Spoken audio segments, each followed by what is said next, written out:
Jadi teknologi tidak menggantikan bagaimana supaya kita mendesainnya ke situ.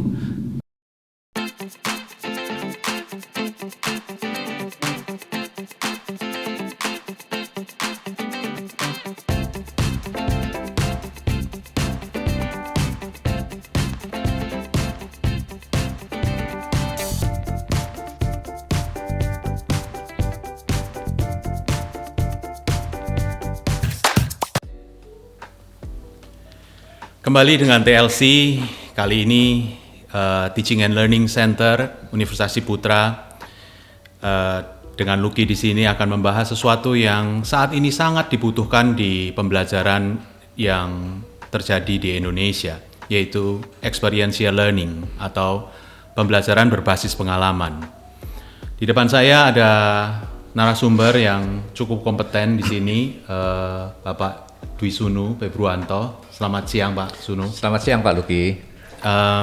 Kami akan membahas apa sih experiential learning itu dan mengapa itu dibutuhkan di era sekarang dan bagaimana penerapannya. Pak Sunu,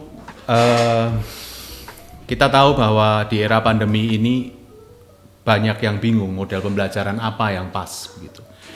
Nah, ada wacana bahwa mahasiswa sekarang ini perlu mengalami sesuatu dan itu sudah dicanangkan oleh Dignas Indonesia.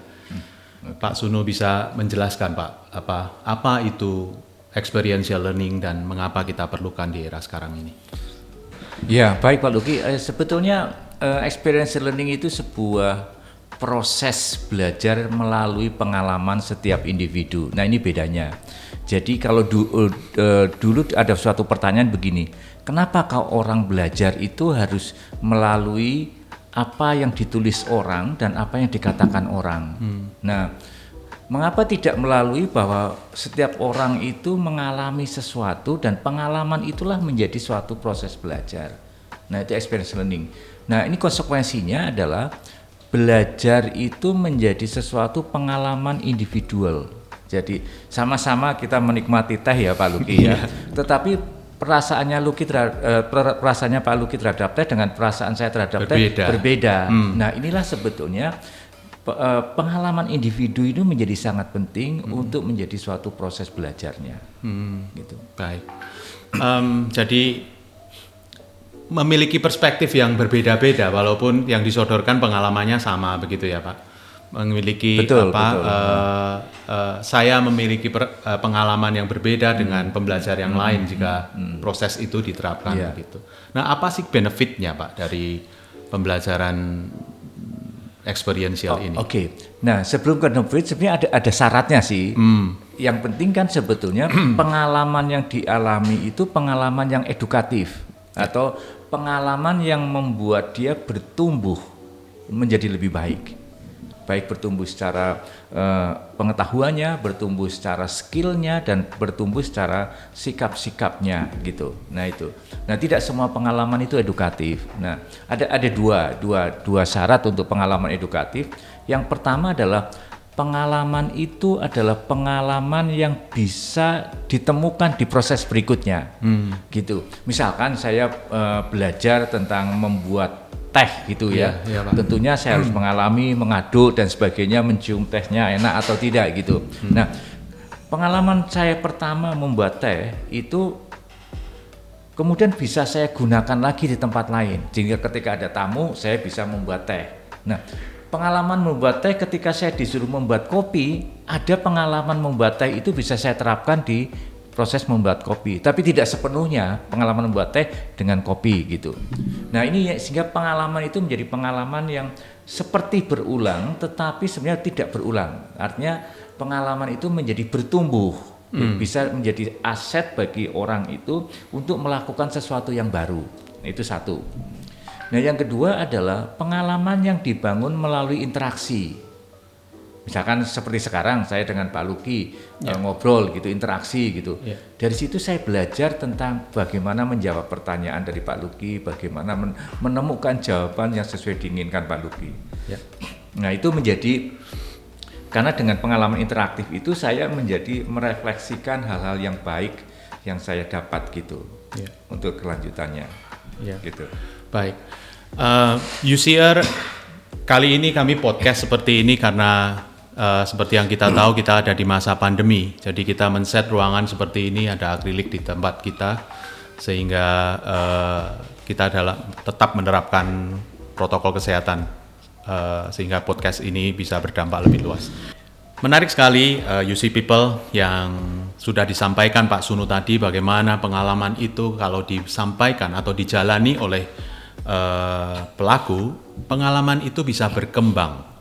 Nah, pertanyaan saya Pak Sunu, bagaimana kita mendesain sebuah pengalaman itu sehingga pengalaman ini bisa benar-benar maksimal atau bisa benar-benar berdampak bagi perkembangan kompetensi peserta didik? Oke, ya terima kasih Pak Luki.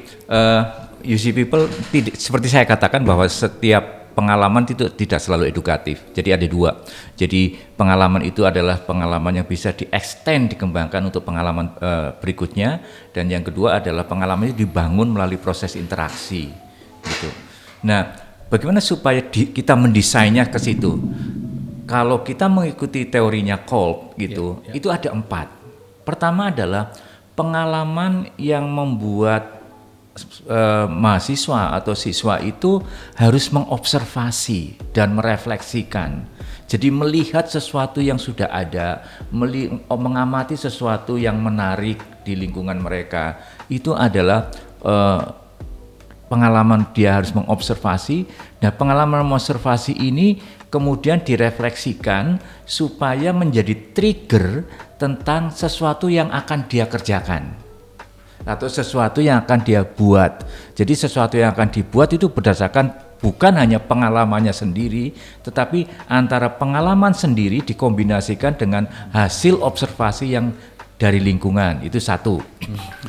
Yang kedua adalah setelah mengobservasi itu dia harus bisa menggagas sesuatu.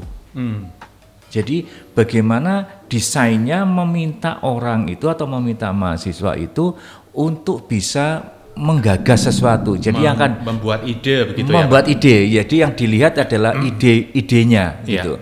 Nah, ide ini harus diperkaya dengan refleksi dari pengalaman sebelumnya. Baik. Nah, itu ada idenya. Nah, yang tahap ketiga adalah tahap di mana ide ini harus diaktualisasikan atau dieksperimenkan untuk menemukan sesuatu yang penting untuk dikerjakan. Nah, ini menjadi pengalaman dia dari mulai membuat ide sampai menerjemahkan ide ke dalam sebuah action, mengeksperimenkan apa yang mau dikerjakan. Nah, ketika sudah menemukan, oh ini yang baik, ini yang berharga, ini yang penting itu. Nah, yang penting itu buat siapa? Nah, ini menarik. Buat yang penting buat orang lain yang dituju gitu loh. Atau yang penting buat masyarakat tertentu. Nah, karena kita bisa menghasilkan sesuatu bagi masyarakat, maka masyarakat akan menghargai kita. Nah, setelah idenya ketemu baru dieksekusi.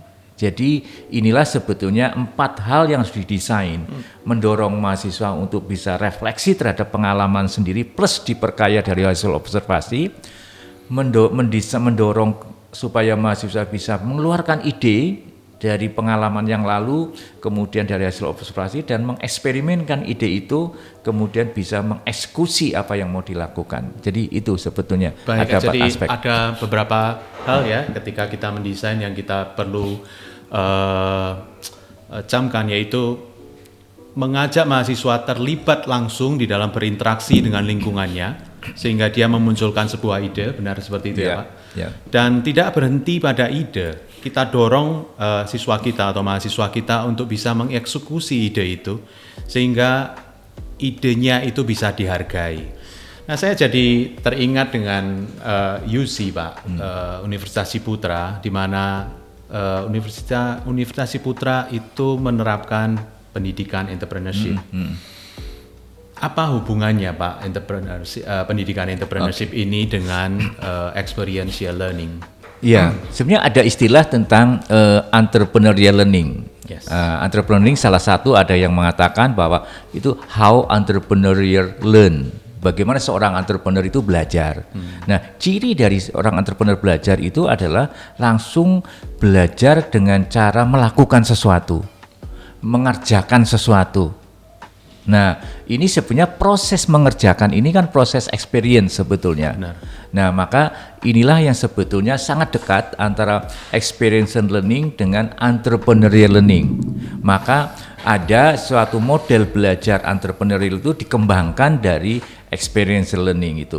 Nah, ada suatu nilai plus di entrepreneurial learning itu adalah mahasiswa ketika mengerjakan, menghasilkan ide dan mengeksekusi ide itu ada satu unsur tentang innovation-nya. Oh, hal kebaruannya apa? Nah, karena yang ditawarkan ke masyarakat itu adalah kebaruan. Yang lain adalah kebaruan ini untuk siapa? Nah, itu. Maka di entrepreneurial learning kebaruan selalu untuk orang lain. Baik. Bukan untuk dirinya sendiri. Nah, ini menjadi sebuah kedekatan antara experience learning dengan entrepreneurial learning. Yeah. Nah, dengan menghasil kebaruan inilah sebetulnya kita dihargai oleh masyarakat. Benar.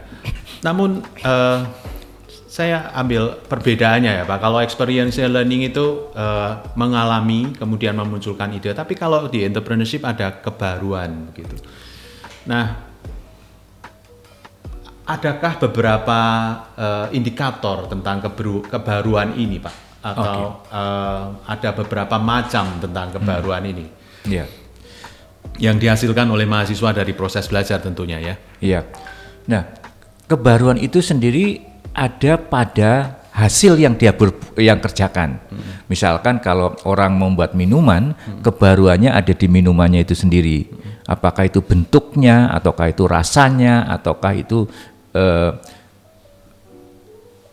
kekentalannya dan sebagainya, warnanya itu atau fiturnya gitu ya, secara umum fiturnya. Nah, sehingga apa yang dia kerjakan atau apa yang dihasilkan sebenarnya menawarkan kebaruan itu di produk. Yang kedua adalah menawarkan kebaruan itu melalui sebetulnya proses di mana si orang itu mendapatkan hasil ini atau prosedurnya begitu. Prosedurnya atau cara dia menservis orang lain dan sebagainya gitu. Itu sehingga tidak melalui produknya tetapi melalui prosedur dia agar produk ini mencapai target marketnya. Bisa diterima begitu. Bisa diterima, bisa dihargai. Itu. Kebaruan yang lain adalah kebaruan di dalam dia mengorganisasikan supaya minum-minuman itu terjadi. Menarik, Pak. Ya, itu. Misalkan saya tidak akan membuat minuman ini 100% dari saya, tetapi saya akan bekerja sama dengan orang lain supaya saya dan orang lain bisa bekerja sama untuk bisa membuatkan sesuatu yang dihargai oleh masyarakat. Jadi saya melihatnya ada tiga hal ini. Satu melalui produknya atau servisnya, dua adalah melalui istilahnya adalah channel yang akan dikerjakan. Yang ketiga adalah melalui proses manajerialnya dia yang baru. Ya. Nah Pak Sunu, di era sekarang ini teknologi sudah mulai masuk Pak. Apakah experiential learning dan entrepreneurial learning ini bisa disupport ya dengan kehadiran teknologi begitu? Dan kira-kira kedepannya seperti apa teknologi ini akan berperan? Nah ini, jadi kembali lagi di edukasi sebetulnya kan teknologi itu hanya sebagai tool atau support system. Jadi teknologi tidak menggantikan peran mahasiswa sebagai orang yang belajar maupun peran dosen sebagai yang membantu mahasiswa belajar. Itu tidak digantikan. Tetapi dengan adanya teknologi, dosen merasa terbantu, mahasiswa juga merasa terbantu. Nah, misalkan ketika kita mau mencari di experiential learning atau ya entrepreneurial learning mencari saya akan mengerjakan sesuatu untuk siapa? Apa yang dibutuhkan orang lain terhadap ini? Teknologi bisa membantu. Nah, teknologi di sini bisa membantu. Teknologi bisa membantu lebih cepat dan lebih luas. Betul. Lebih luas karena kita bisa eksplorasi dengan teknologi gitu. Bisa mencari data dengan teknologi lebih bagus. Yang kedua, misalkan ketika saya sudah mendapatkan data-data, kemudian saya mencari yang data ini, yang mengolah data ini, teknologi bisa dipakai. Bahkan ketika hasil ini sudah jadi, kita tawarkan ke masyarakat, itu melalui teknologi akan sangat terbantu gitu. Nah, itu sebenarnya teknologi hanya membantu saja gitu. Bahkan barangkali bisa juga untuk kemasan ya Pak Sunu. Jadi produknya ini akan semakin menarik jika kita bungkus dengan teknologi, misalnya di digital marketingnya begitu. Ya. Atau di dalam proses learningnya itu sendiri juga, contoh gitu. Hal yang simpel. Dulu kita harus menghafal, misalkan zaman saya kecil menghafal 4 kali 4 berapa, 4 kali 6 berapa, itu kan menghafal supaya memori otak saya lebih cepat merespon. Nah, sekarang karena ada teknologi, dengan adanya kalkulator saya nggak perlu menghafal lagi gitu. Itu sebenarnya membantu proses saya belajar. Sama sekarang, saya mencari informasi gitu. Kalau dulu kan informasi kemudian kita print ya, kita simpan gitu. Nah sekarang nggak perlu lagi, karena ada teknologi itu yang menyimpan bukan harus saya, tapi yang menyimpan ya teknologi itu gitu. Nah teknologi itu sangat membantu di dalam proses of learningnya. Kembali Pak ke pembelajaran experiential learning. Apakah jika experiential learning ini dihubungkan dengan motivasi, karena motivasi belajar ya, karena motivasi belajar itu di era sekarang sangat dibutuhkan, khususnya ketika mahasiswa kita itu belajar secara online Pak. Mereka banyak hal yang baru ditemui bagi mahasiswa kita, dan kadang hal-hal yang baru itu membuat mereka tidak engage begitu. Nah, atau tidak terlibat di dalam proses pembelajaran. Bagaimana pembelajaran entrepreneurship ini bisa melibatkan mahasiswa lebih lagi begitu, atau experiential learning ini? Kembali lagi, experiential learning kan sangat menghargai tentang proses individu ya. Jadi pengalaman individu masing-masing gitu. Itu sangat menghargai gitu. Maka pengalaman individu satu dengan pengalaman yang lain orang lain bisa berbeda. Ini sangat dihargai. Nah, untuk itu maka untuk membangun motivasi sebetulnya learners, baik siswa maupun mahasiswa itu perlu belajar adalah menentukan tentang apa yang mau saya pelajari. Nah, itu penting untuk pemirsa. Harus ada apa yang ingin dipelajari begitu ya. You see people, kita harus tetapkan apa yang akan dipelajari. Nah, yang dipelajari harus punya relasi atau connected, punya hubungan dengan saya ke depan mau jadi apa. Jadi artinya gini, menarik. Saya belajar ini akan membantu saya untuk menjadi siapa atau menjadi apa. Karena itu akan menjadi bermanfaat atau meaningful bagi pembelajarnya ya Pak. Pasti, karena ini belajar di era sekarang. Jadi setiap apa yang mau saya pelajari itu harus berdampak buat apa yang mau saya kerjakan ke depan. Saya ingin menjadi seperti apa. Contoh, saya ingin menjadi dosen seperti apa. Kalau saya ingin menjadi dosen yang bisa membangun student centered, wah berarti saya harus belajar tentang cara-cara mendeliver pembelajaran yang berciri khas student centered. Tetapi ketika saya berorientasi, supaya mahasiswa saya lulus ujian, maka saya belajar cara bagaimana menyiapkan ujian ini dengan baik gitu loh. Bagaimana membelajarkan dengan cara ujian. Nah itu tergantung dari namanya orientasi kan. Orientasi ini apa yang perlu saya pelajari itu penting gitu. Nah anak mahasiswa harus disadarkan, punya awareness, punya kesadaran what to learn itu penting. Itu yang pertama. Yang kedua adalah untuk belajar ini, untuk mencapai target itu, saya harus bisa cara belajar saya seperti apa. Jadi strategi. Dia harus belajar tentang strategi of learningnya.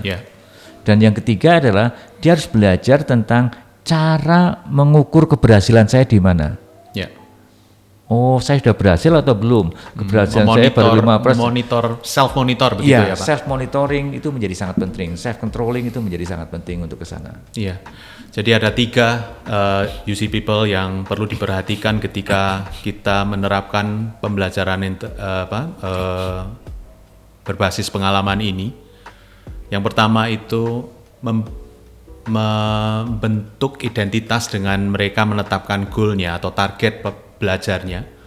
Kita juga mendorong mahasiswa kita untuk bisa menerapkan strategi belajarnya seperti apa. Dan yang terakhir yang tidak kalah pentingnya adalah menetapkan standar pencapaiannya. Begitu Pak. Ya, ada hal lagi yang barangkali perlu diperhatikan untuk sehingga mereka bisa lebih engage begitu. Iya. Nah, ini sebetulnya kembali ke aspek tentang apa yang perlu dipelajari. Nah, ini kadang-kadang ada suatu perbedaan persepsi. Bagi dosen pengajar, mereka sudah punya bahan-bahan materi yang akan diajarkan. Asumsinya ini penting gitu ya. Jadi banyak begitu jadi ya banyak. Pak? Nah itu. Tapi bagi mahasiswa, Enggak, karena wotulenya orientasinya semuanya. berbeda Betul, gitu. Nah betul. ini yang perlu ada terjadi proses sinkronisasi tentang hal itu. Nah itu yang perlu didalami bagaimana memilih materi yang dipelajari sesuatu yang relevan dengan kebutuhan mahasiswa itu. Betul. Jadi kalau bisa disimpulkan perencanaan menjadi krusial begitu ya, menjadi sesuatu yang harus dilakukan sehingga kita bisa menyodorkan sesuatu kepada mahasiswa kita, sesuatu yang memang benar-benar dibutuhkan, bukan hanya ini penting bagi kita, tetapi orientasinya kepada mahasiswa. Mereka saat ini membutuhkan apa.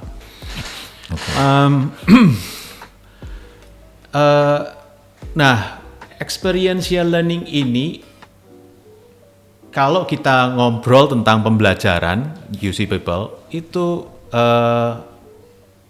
bagaimana ya menilainya begitu ya? Karena konteks kita adalah belajar melalui pengalaman, tetapi bagaimana penilaiannya begitu? Kira-kira bagaimana ya Pak Sun? Nah, karena ini basisnya pengalaman ya, maka sebenarnya yang dinilai adalah ketika proses mengalami itu menjadi sangat penting untuk dinilai dan hasil dari proses itu sendiri. Nah itu maka dibedakan. Apakah mahasiswa ketika menjalankan proses ini, misalkan contoh, satu mahasiswa menjalankan proses ini karena berdasarkan instruksi saja, gitu. Dia menjalankan sesuatu berdasarkan instruksi, gitu. Ikut aja gitu. A ya A, B ya B gitu. Kemudian mahasiswa B dia mengerjakan sesuatu berdasarkan pengalaman masa lalu, gitu. Ya sudah, dulu punya pengalaman ini diterapkan lagi, gitu, diulangi lagi, gitu. Itu kan dua berbeda, gitu. Dan yang ketiga, misalkan ada mahasiswa, dia punya pengalaman, tetapi dia berhasil mengkoreksi atau membangun pengalaman baru, itu. Jadi meninggalkan pengalaman. Oh, dia tahu ini yang lalu ini nggak berhasil, kemudian saya perbarui pengalaman yang baru, saya mencoba hal yang baru. Nah, dari sini kita tahu mana yang paling baik, yang strategi mana yang paling baik diterapkan oleh mahasiswa. Tentunya strategi yang mahasiswa yang C ini. Jadi maka sebetulnya dosen perlu menciptakan indikator-indikator pengalaman seperti apa yang akan dinilai. Oh, gitu. Baik Pak. Apakah pengalaman itu hanya mengulangi pengalaman lalu, ataukah pengalaman itu hanya berdasarkan instruksi, ataukah pengalaman yang dibangun oleh mahasiswa sendiri berdasarkan konsep-konsep hal-hal baru yang dia pelajari. Baik. Nah itu kriteria-kriteria ini perlu dibuat. Baik, Pak. Itu satu. Nah, dan kemudian yang C tadi ya, yang terakhir tadi ya. Yang terakhir itu. Yang terakhir ini yang justru yang menarik. Ya. Maka kalau kita menggunakan kriteria rubrik di dalam rubrik, maka di rubrik itu harus dicantumkan. Jadi pengalaman-pengalaman apa yang akan paling dihargai? Pengalaman baru apa yang akan baru apa yang akan kemudian yang kedua adalah hasil dari itu pengalaman itu sendiri. Apakah pengalaman yang baru ini akan menghasilkan sesuatu yang baik atau enggak? Menarik, Nah, kriteria baik itu harus diterjemahkan ke dalam hal apa yang kita tuntut dari mahasiswa gitu. Ya. UC People banyak aspek yang bisa kita gali dari pembelajaran berbasis pengalaman ini, dan di Universitas Putra kami mengusahakan hal ini terjadi. Jadi karena keterbatasan, karena pandemi ini, kami mengusahakan sesuatu yang benar-benar bermakna bagi mahasiswa kami, dan kami ingin kami menerapkan pembelajaran berbasis pengalaman ini di mahasiswa kita, sehingga proses belajar itu menjadi bermakna dan kompetensi mereka akan semakin berkembang. Tugas kita adalah yaitu membuat perencanaannya. Nah, kita akan akhiri Pak Sunu sesi pertama perdana ini dengan sebuah topik pembelajaran berbasis pengalaman yang tadi berkembang sampai ke pembelajaran entrepreneurship.